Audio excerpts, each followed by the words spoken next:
Welcome back to the Donkey Vote podcast with Francis. Tobias. And George. These interviews will be focusing on the past careers of politicians before they entered Parliament. With a strong intention to our audience that anything is achievable no matter what you studied in university or college. If you like this sort of content, please make sure you like, subscribe, comment, and share with your friends. Also, we are on YouTube and Spotify, so make sure you follow us on those platforms. Make sure to follow us on Instagram as well to keep updated with the latest episodes and reels that we release. Enjoy the interview. And today we are joined by Ian Byrne from Liverpool West Derby, or Derby there. Can you, Liverpool West Derby. Derby, yeah. So thank you, Ian, for coming onto the podcast. I think you're our first Liverpool MP to come on. So of course we love the north and we love the north of England and Australia. So thank you again for coming on and spending some time with us. No problem, absolute pleasure. Unexpected invite from a podcast from Australia. And yes, Ian, just for our audience out there who may not know an entire lot about you and probably about maybe your constituency of in Liverpool, could you give us a little brief description of yourself and your constituency just before we get into the questions? Yes, so my name's Ian Byrne. I've been a Member of Parliament for Liverpool West Derby since 2019. So that was the first election, recently been re-elected this year. And West Derby is a wonderful place. It's where I was actually brought up on a council estate on the edge of West Derby, which is part of my constituency, which is a nice thing that you were actually born within the constituency and brought up there. It's 77,000 people, and it's about, for people who know Liverpool, it's about 10 minutes drive from the city centre and about 5 minutes from Anfield. It's got its own infrastructure area with regards fantastic people. It's got a village, West Derby Village, at the heart of it, and it's mainly an area where people live and then go into other places to work. So from an industrial point of view, we haven't really got that sort of infrastructure. So it's mainly a residential place with some fantastic community centres. So basically, I'd say that is West Derby. It's got some famous places where people who know about the Beatles, the history of the Beatles, the Casbahs in West Derby where the Beatles played live before they made it big.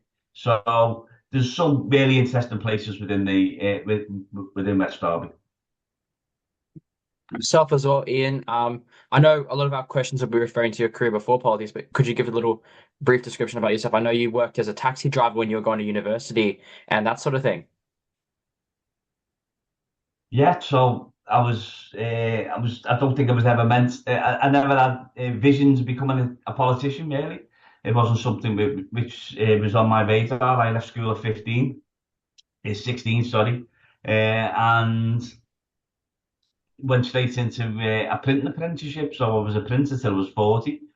Wow. Then I was made redundant at the age of 40, and unfortunately, the printing trade was sort of, with technology, the advancements of technology, it was sort of like a dying trade, really. So then there wasn't much in Liverpool at that time. So my friend said, well, why don't you get a cab with your redundancy money? And I then become a cab driver. And hopefully none of the people listening here actually got a big cab, because while it might have been friendly, it was an absolute garbage taxi driver because of my sense of direction. So apologies if anyone got in a cab going to Liverpool around Liverpool, they remember me. But however, I really enjoyed it. It was meeting the public. We had some brilliant laughs picking people up from obviously Anfield, Goodison, from around the world, showing them in my opinion, one of the greatest cities in the world, showing them around, and it was something which, however garbage it was as a taxi driver from a sense of direction, I enjoyed immensely being like what I felt was like an ambassador for the city. where you'd speak to people and I'd say you go through the city. But yeah, that was basically what I done before I got into Parliament. Then become a trade union organizer with Unite the Union, which is the UK's biggest trade union, and that come about because when I touched on get made redundant at 40, well, what happened was the company locked us out of our factory, so we were on strike for 6 months, which is people listening who have been on strike. It's hard work. Being on strike and you've got bills to pay and mouths to feed. So we done that before. Then we got a better deal. But from that, I'd always been involved in the trade union movement within the printing industry. Then I got a job with the trade union movement, and I've done that That's till really 2017. good. Yeah, and that's really good to hear, Ian. And I think we'll then move on to our questions for you. So my first question actually to you is, how was your high school and I guess your later on your university life? And do you have any memorable moments you'd like to share on the podcast? The line's terrible, Francis. Oh, sorry, What can sorry. you just repeat that question? No problem. So I was just asking, how was your high school, and university life later on in life, of course, since you worked in the printing industry for quite a while. And do you have any memorable moments you'd like to share on the podcast? That's a very good question. No, I enjoyed immensely my school life. It was all about football, really. Education elements of it, but it was infused with all over football in the city and playing football. I had so many happy memories, both in the constituency where I now represent in junior school, infants, juniors, and then going on to a senior school within Liverpool, and I've made friends for life. I've still got my friends from school. I was at the Liverpool game last night with one of my oldest friends.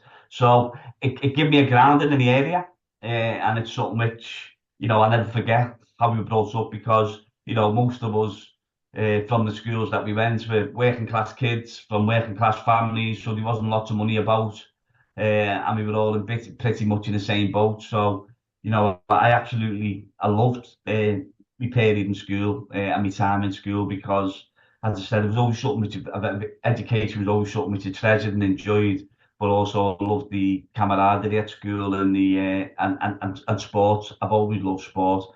So from cricket to football to rugby, uh, then the schools give us every opportunity to Exactly. play a huge varied amount of sport. And as I said, it stood me in good stead. And I'm sort of like them memories from school, do impact you into where you are now because unfortunately where we are in the UK, a lot of the sports fields are being sold off. There's not as many opportunities for kids to play sport now, and I think that's usually detrimental. And obviously that shapes politically some of my views because even though we grew up in a working class area in Liverpool, there was still plenty of opportunities for sports centres, which were affordable, sports which was affordable. So I'm not sure what the position is in Australia, but now.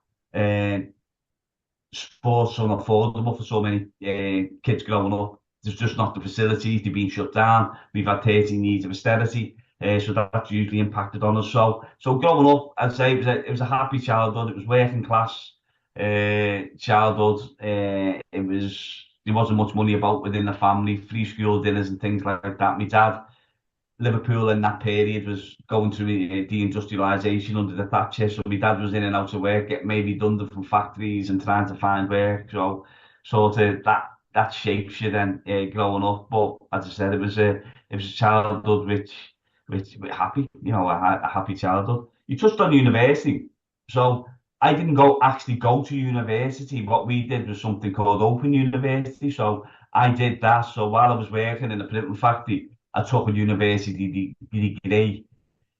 So overnight, when you were working nights, I'd be chundering away doing essays and reading books and that was with the aim, Francis, of becoming a teacher.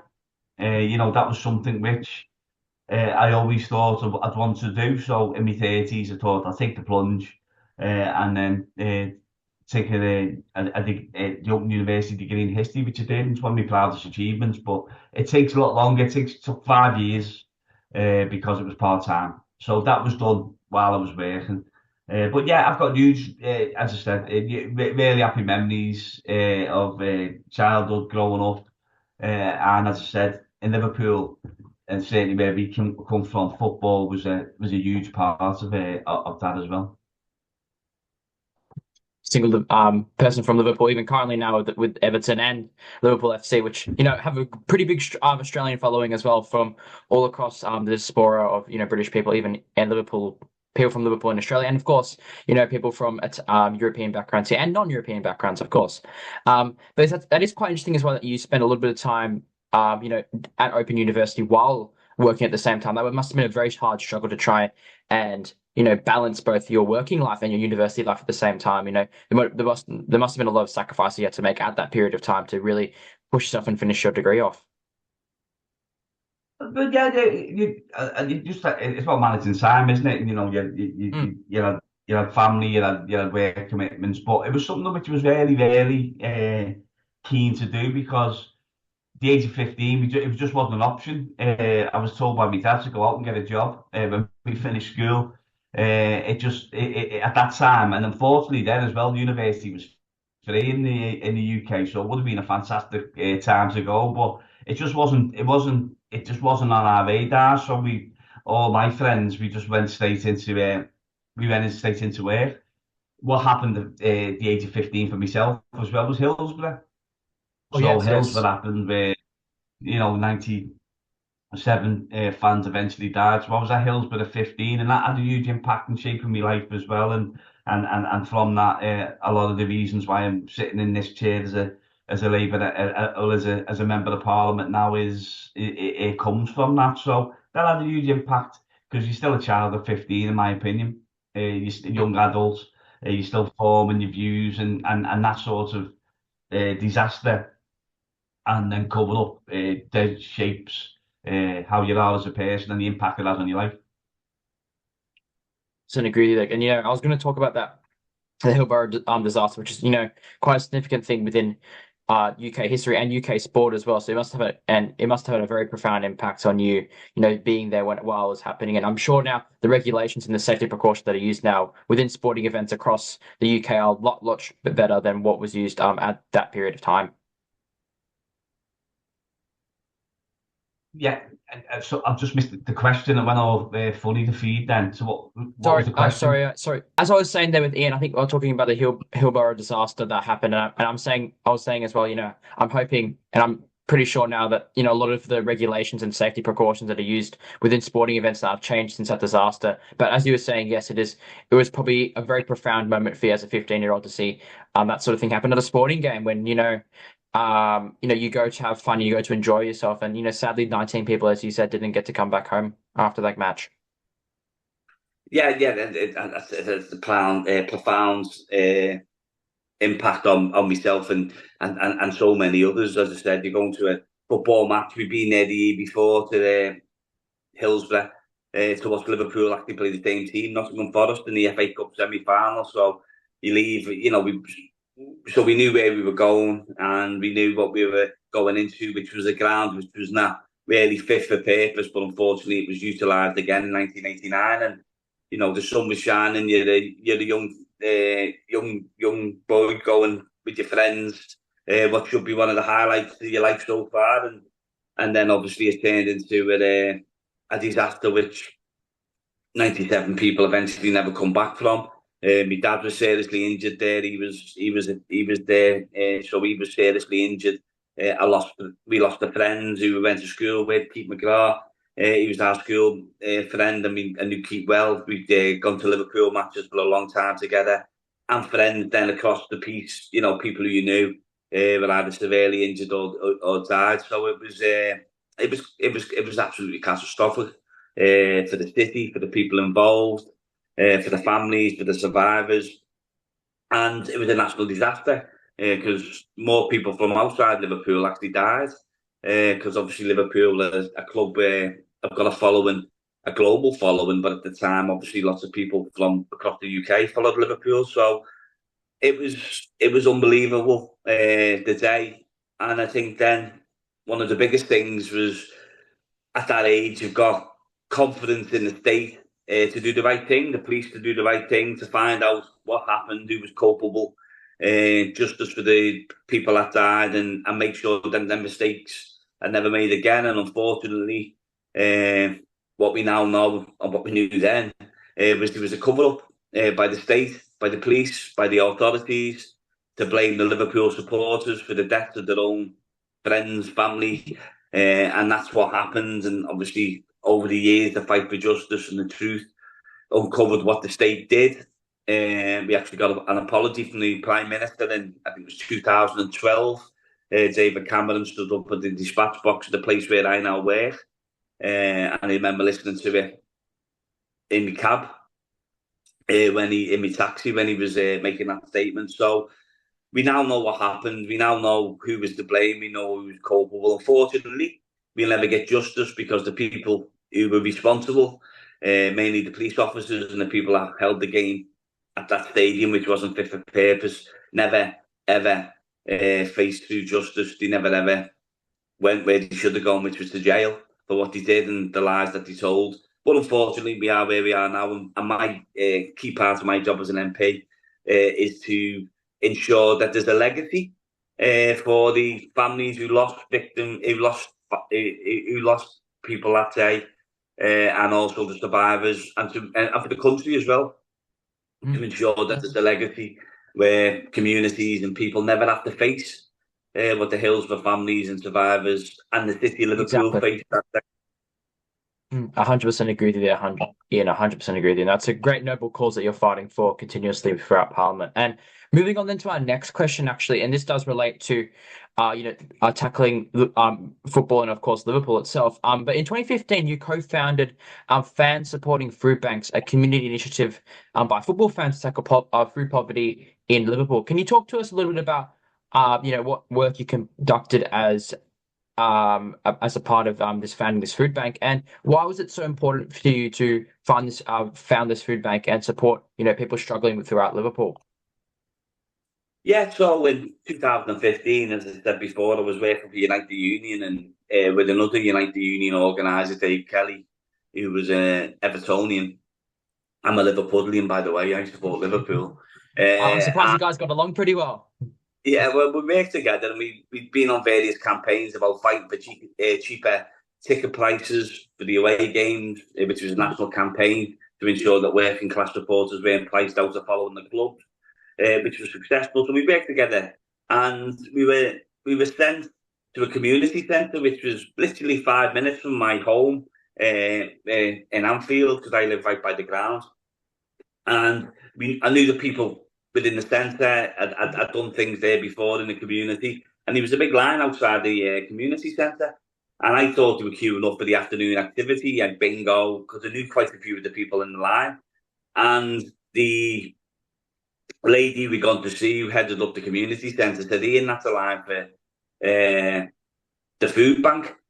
So I was shocked because it was people in there that I knew. Also, I was ashamed of myself for not understanding the gravity of the situation, because we all live in our own bubbles. We'd had 5 years of conservative austerity, which was a political choice, which had cut the city and the country to ribbons by taking vital funding out. And what we were seeing was a result of people who were actually in work, had to utilise food banks. People who were on benefits of being cut were actually going and asking for food. So he took us into the back room, and he was there a big, I'll never forget it as long as I live, a big massive bag of pasta, and they would get putting it into little, I don't know if in Australia we'd call them little sweet bags, so little bags where you put like little sweets, and they put the pasta into them, and he was just giving what they had, and it was a food bank that was run on donations from the community, and the community was struggling, so it wasn't a great array of food. And I left. We left it, and I couldn't sleep that night. I was tossing and turning, thinking, how can this be? We're one of the richest countries in the world, how am I seeing people that I know queuing up for food? So then the idea came, well, why don't we utilise what we've done working with the football supporters? And the idea was the simple one, really, of because for people that don't know, Liverpool football ground and Everton football ground, Anfield and Goodison are about half a mile apart. So they're really close proximity. And the idea was, if you asked every football supporters to bring one tin of food with them to the match, both Everton and Liverpool that play consecutive weeks, we could then begin to put food into the pantries as a sticking plaster, while we looked at the alternative, which was a political decision. You know, there have to be political decisions to alleviate the poverty, because political decisions have caused it. So that's where it came from. It was then Liverpool and Everton come together. First game was November 2015. We just got a couple of bins. We've done a little bit of social media on our own social media. It was completely grassroots formed.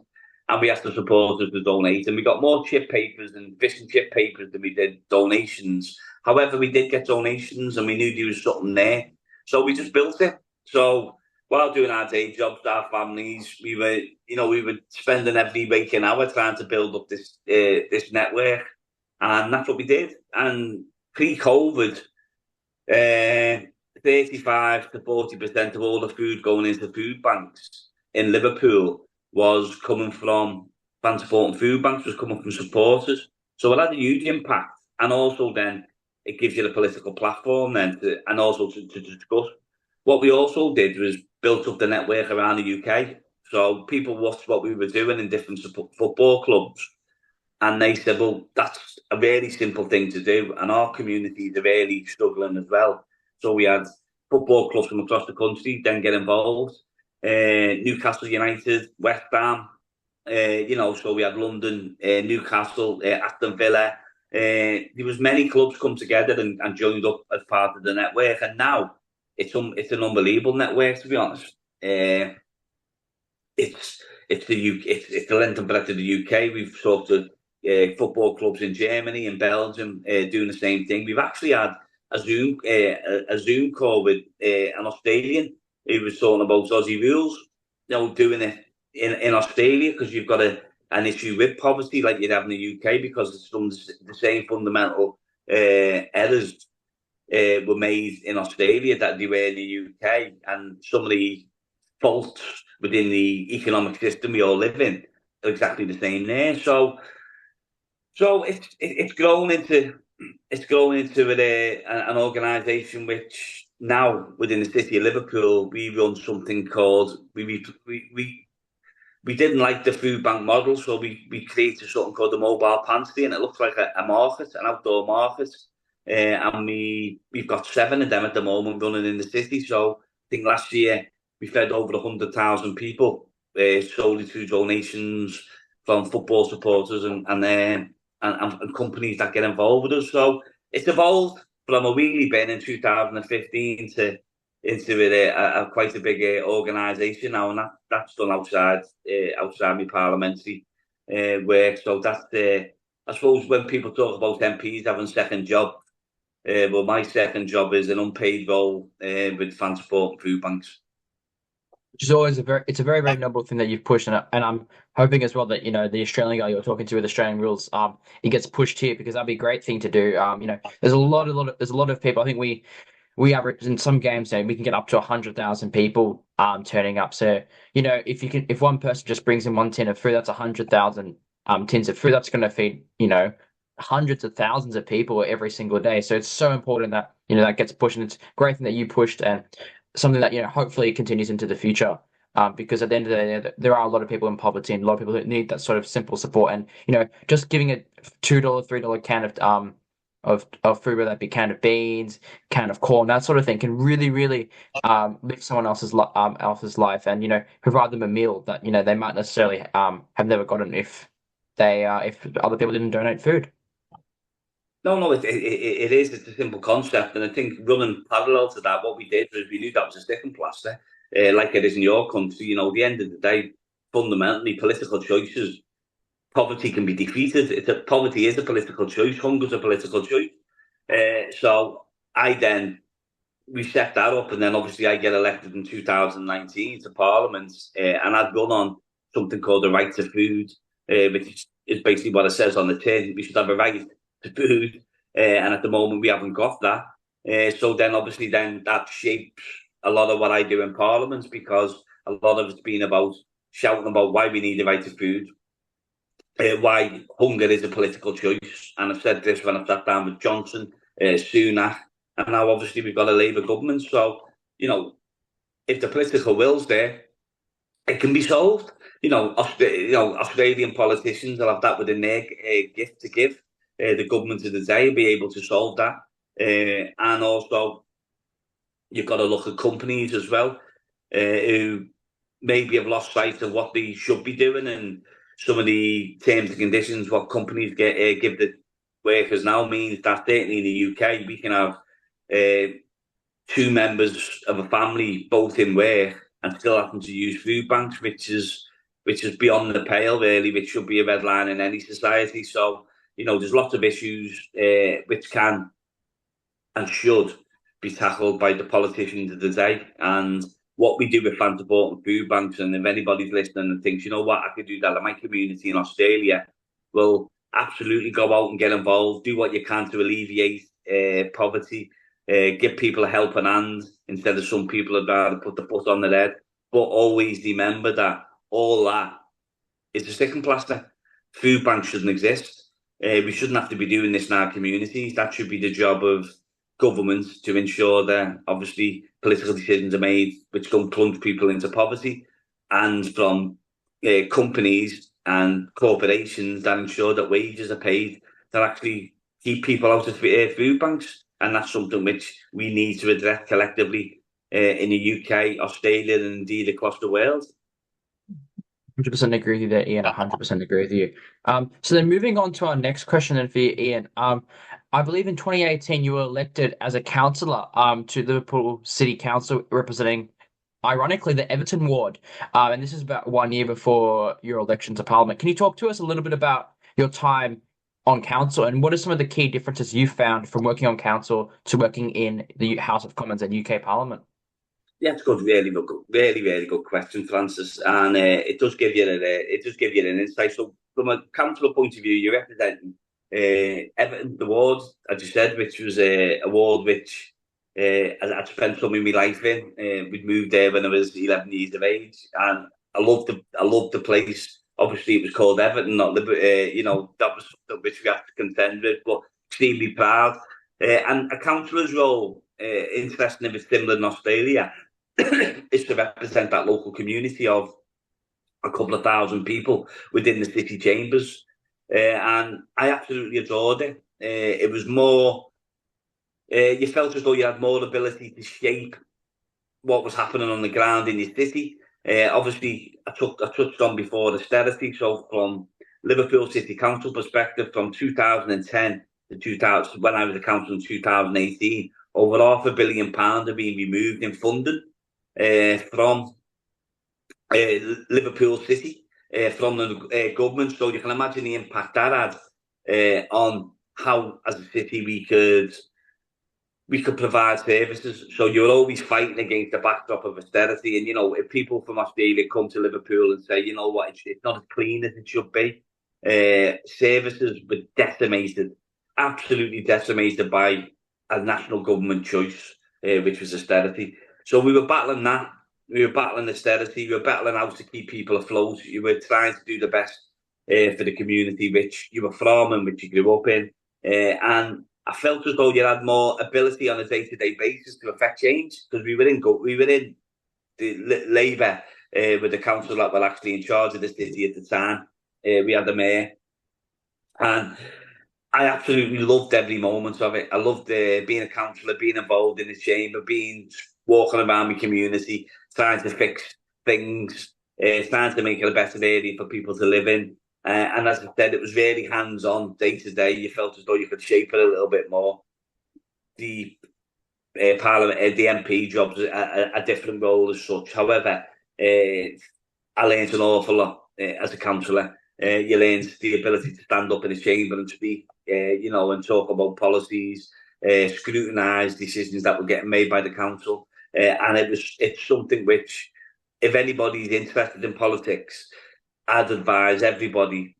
My advice is always go into community activism, get to know your local community, and then if you want to take that next step up from a political perspective, go into local politics, go into your council, get an understanding of how it works, because a lot of it is directly linked to government. So what you learn as a local council, you can take some of them skills transferable if you wanted to go, as we said, member of parliament, different governance structure in Australia, Exactly. but from a state perspective. However, them lessons are there. So it's much more rooted in a local community as a councillor, and you're so much more accountable instantaneously as a councillor, because some of the things that affect people on a day-to-day basis, emptying the bins, dog poo in the street, that sort of thing. That's what yeah, as a councillor you've got to affect positive change, and also you can do some really good things as well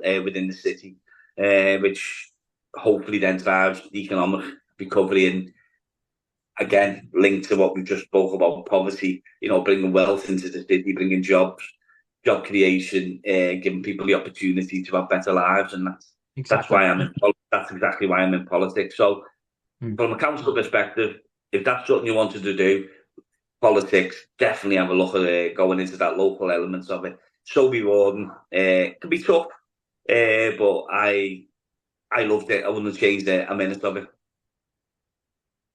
And I agree with you is that, as well, if you want to, maybe further on your political career, starting off in council, starting off representing a small community like that is really, really crucial in Yeah, terms of, building up your political prestige and getting well known within the community. Because at the end of the day, council has very simple issues sometimes, which are, sometimes not developed upon, like you're saying, like bins, just clean streets, community infrastructure, that sort of thing, grants, that sort of stuff. There's very, very simple things that, people overlook. And a lot of people in Australia, for example, don't really care about councils, but it's a really, really important community sort of active way to be so close to community. Because even here with our new ward system, especially in Victoria and Melbourne, now constituencies will only have about or wards, sorry, would only represent really, I think, about 6,000 voters. So it's very, very small and condensed, and it really, really allows you to connect with the community quite well and represent them entirely and fully as possible. And one of my council areas is probably one of the biggest in Melbourne. I'm sure there's a lot of other ones, which only have,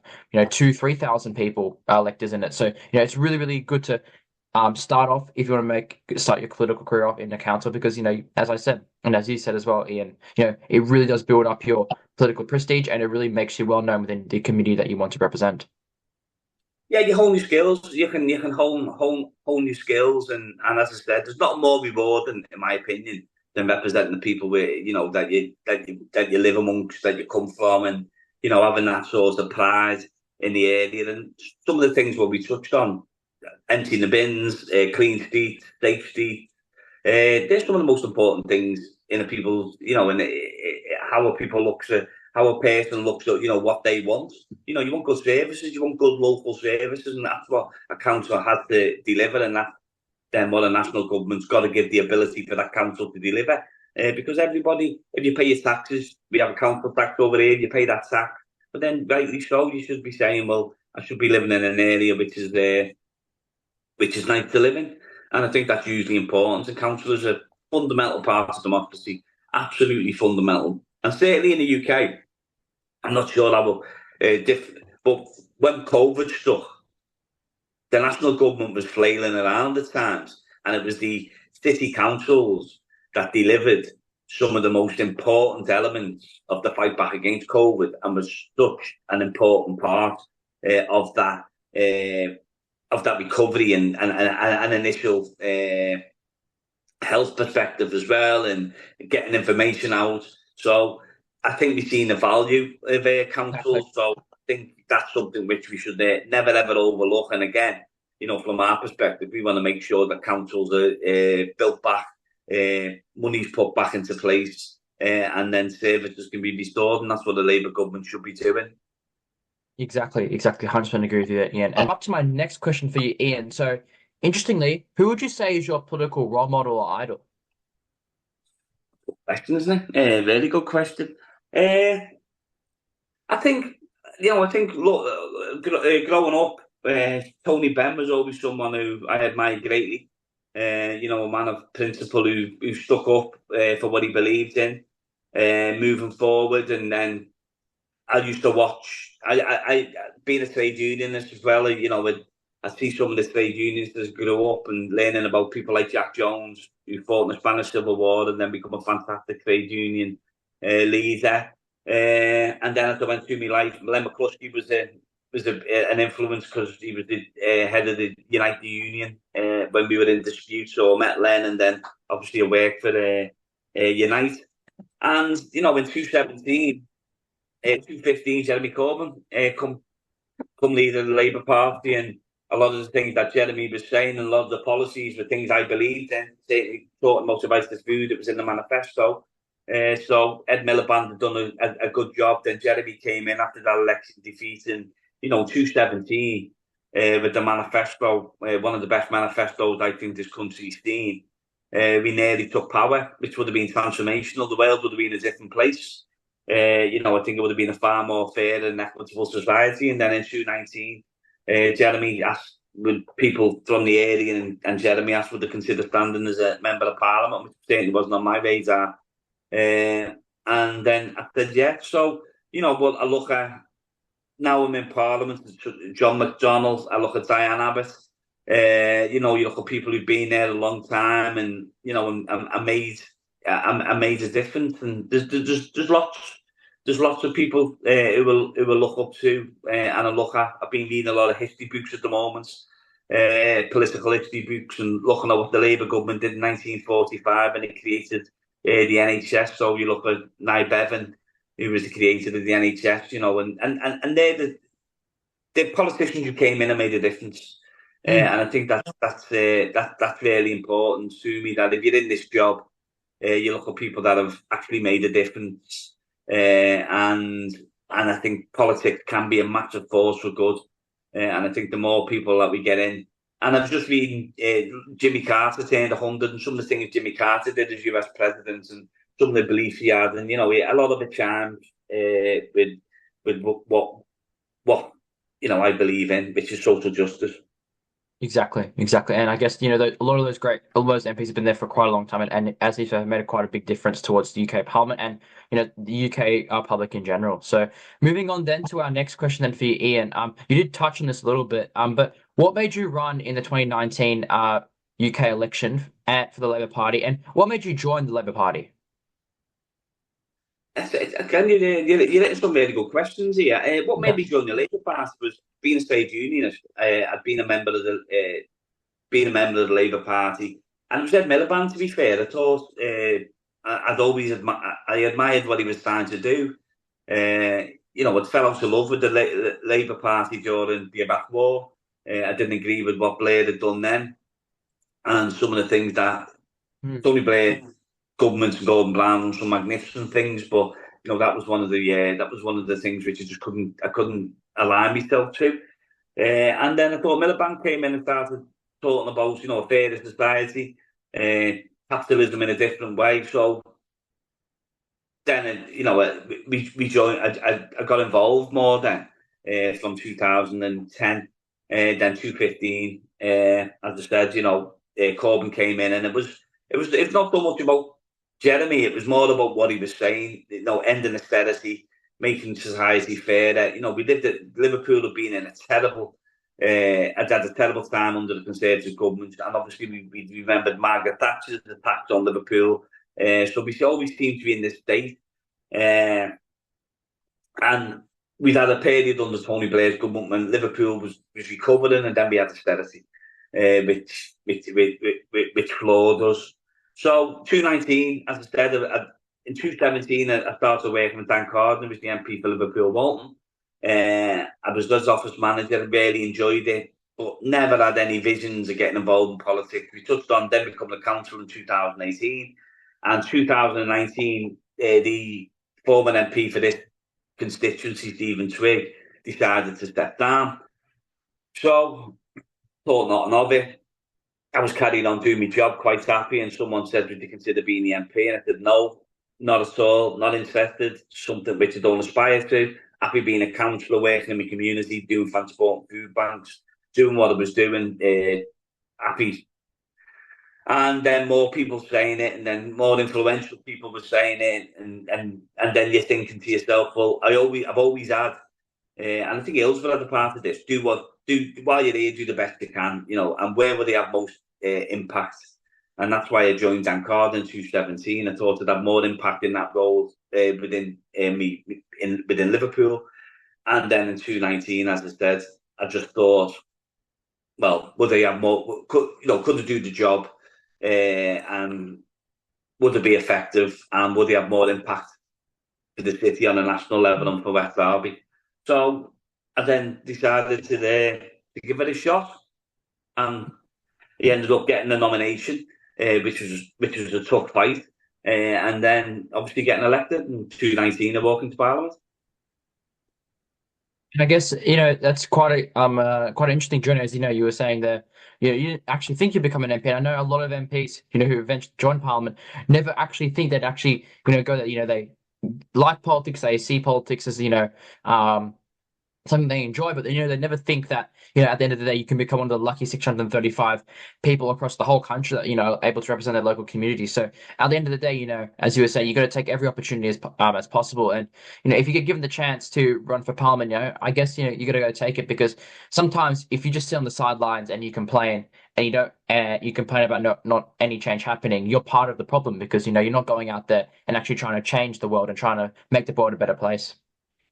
No, absolutely, and and we touched on Hillsville. Hillsville shaped obviously so many elements of my life, and it also gave me a huge distrust of the establishment and certainly politicians, because unfortunately, bar an honourable few, lots of the politicians around Hillsville let us down, and actually, were deeply involved in the campaign to lie and smear and create that narrative, and so huge distrust really of politicians, which probably isn't a bad thing. And it was something which never in a million years, if you'd asked me when I was 40, would you might be the MP in 8 years' time, and I'd lost my job. I'd have laughed really, but however, life sometimes gives opportunities which are Exactly. unexpected, and you've got to open the door. You've got, you think you can do the job, regardless of where you're from. Lots of people, and I'll be honest, lots of people in West Derby thought, because of my accent, Stephen Twigg, the previous MP, was not from Liverpool. He was from down south. He was Oxford educated. He'd been an MP in London. He was a totally different character from me. He was a consummate politician, really good in what he did, but a mile away from what I am and who I am and who I represent, and so different. It's not one size fits all, and I think for your listeners, if you get an opportunity, you feel as though you can do it.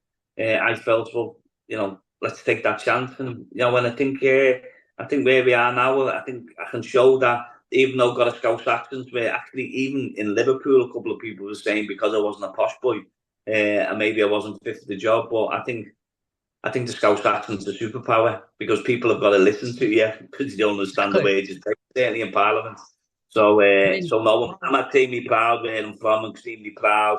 I say that when I go into every school we go into, be proud of who you are, what you are, where you've come from, and do the best you can. Do the best for the people around you, and hopefully then you'll succeed. Exactly, exactly. And I've been able to understand you this whole interview, Ian. So I thought maybe with the Scales accent there, it could have been a bit of trouble there, and especially with my Australian accent, it could have been a bit of trouble on your side. But it's been great that we've been able to connect here and understand each other. And that's some great advice you'd give to students, to be proud of where you're from. So it relates to our final question as well. So finally, what's one piece of advice additionally that you'd give to students in 2024, especially those I know who are in the UK who are now beginning to start university and high school? Yeah, well, I mean, it's been so difficult for youngsters growing up. You've experienced COVID. We've had that sort of mass disruption, which is unparalleled, certainly in living history. And come through it, and we've had periods of instability in the world from an economic perspective. We've had the cost of living crisis, so it's been difficult. COVID, cost of living crisis. It's been difficult for so many people, and I think I think now, hopefully, I mean, and there's huge worries about what's happening in the Middle East. We need that to be resolved. We need a ceasefire. We need people to be able to live peacefully. But from an advice perspective, I think it's take every opportunity. Treat people with respect. And also love your neighbour, but actually do. I just think sometimes society's been a bit insular. I'm a massive believer in community, collectivism, coming together, that social elements of society. Exactly. And I think that's massively, certainly as a student as well. Enjoy your time, get out there, wherever you're studying, embrace the city, the town, get involved in it, see what it offers, and then take them life experiences with you, because you're getting life experiences all the time. Exactly. And then just go out and do the very best you can with regards what you've learned, both academically and through life, and just try and make a positive difference. I think all of us we're only on this planet for a very short period. When you look at it, and while you're here, try and make a positive difference for your community, for yourself, for your family, for your friends, for the world. And I think if you can do that, at the end of your journey, you can say, well, look, I had a bloody good go. And if you Exactly. can say that you had a good go and you've utilised your time on this place for the benefit of the common good, well, then you've done a good job, no matter how that looks, what that looks like. And I think for me, it's just enjoy life. Exactly. 100% agree with you there, Ian. Got to enjoy life, got to enjoy every opportunity that you get. And, don't, and, when the door opens, always walk through the door and take every opportunity that comes through. You can't be closed off in a world where, the world is your oyster and you can achieve whatever you want to achieve if you put yourself and you put your mind to it. So those are all our questions then for you, Ian. I do really appreciate you again coming on the podcast and speaking to us. Our first Liverpool and first Scouser MP on the podcast. So you've created history there, Ian. So thank you again for coming on and sparing some time talking about your career before politics, a bit about your time in Parliament, of course, and some advice you give to students in 2024, especially those studying university and high school. Nice one. All right, it's been a real pleasure. All right. Thank you, Ian. Thank you very much.